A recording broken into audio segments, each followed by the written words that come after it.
the midst of darkness, Gaia sought out creation. The fruits of her fertility resulted in the creation of the earth and two gods, Uranus, god of heaven, and Pantus, god of the ocean, without having to mate with anyone.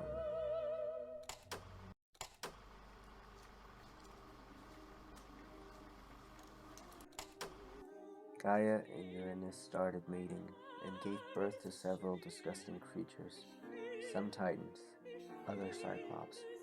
So Uranus decided to lock them up in the underworld. Seeing his father's disgust for his brothers, a fearful Cronus reacted by cutting his father, and from his blood, the Erinnysian giants were born.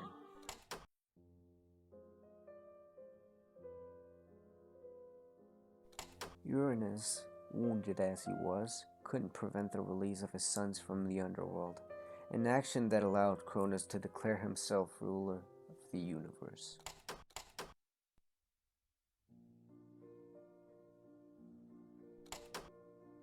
First order of business of the new mandate was to incarcerate the recently freed creatures under the rule of Cronus. The universe found itself at peace. It was with him that the first creatures resembling trees gave birth to the first humans. They lived for thousands of years and they had relationships with the gods.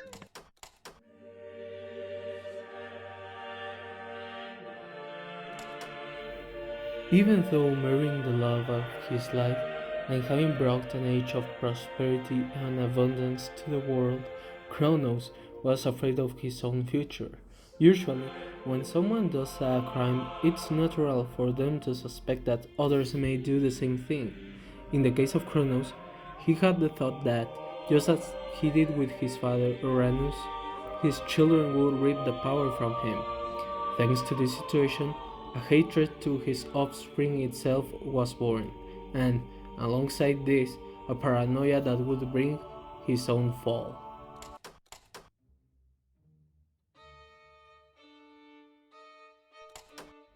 After thinking of many ways to stop this kind of curse, where children eventually fight their fathers, Kronos figured out that the best way to ensure his role in power was to eat each of his children moments after being born.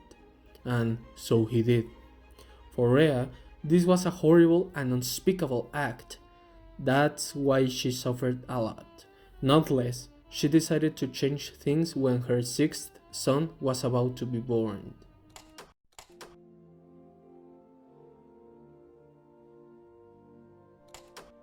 To prevent Kronos from eating Rhea's son, she decided to have her sixth child, who she would name Zeus, in a cave on the island of Crete. There, Rhea left her son with the nymphs for them to raise him. After this, Rhea returned to the heaven, where her husband was already expecting the baby. So, Rhea goes to her chambers, where she begins to scream, faking the pains of childbirth. Finally, when she came out of her bedroom, she was wearing a sheet full of stones, which simulated the shape of a baby. When the goddess gave the sheet to her husband, he ate it without paying much attention because his paranoia had considerably increased. Rhea pretended to cry with sadness, but the reality was that the cry was of happiness. Her son was alive.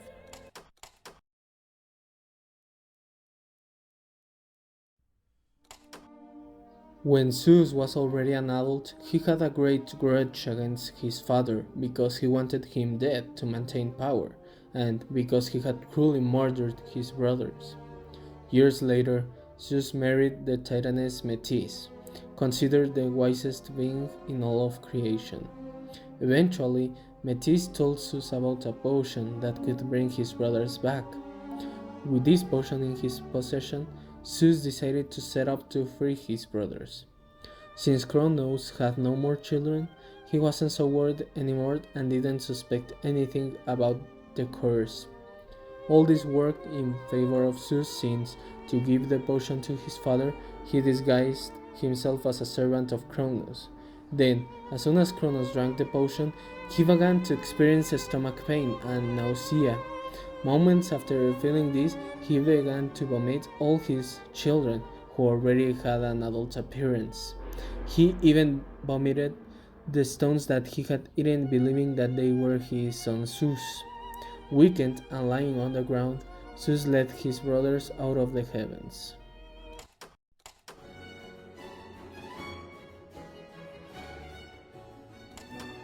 Zeus had freed his brothers out of Cronos' belly. Finally, he had something to celebrate. However, the reality was that a war was coming. With this in mind, Zeus led his brothers to a safe place on earth called Mount Olympus. This place became the headquarters of the resistance against the Titans. After a weapon was given to each Olympian god, the war against the Titans, also called Titanomachy, began, causing the universe to shake. The clash between these two divine beings almost lasted 10 years.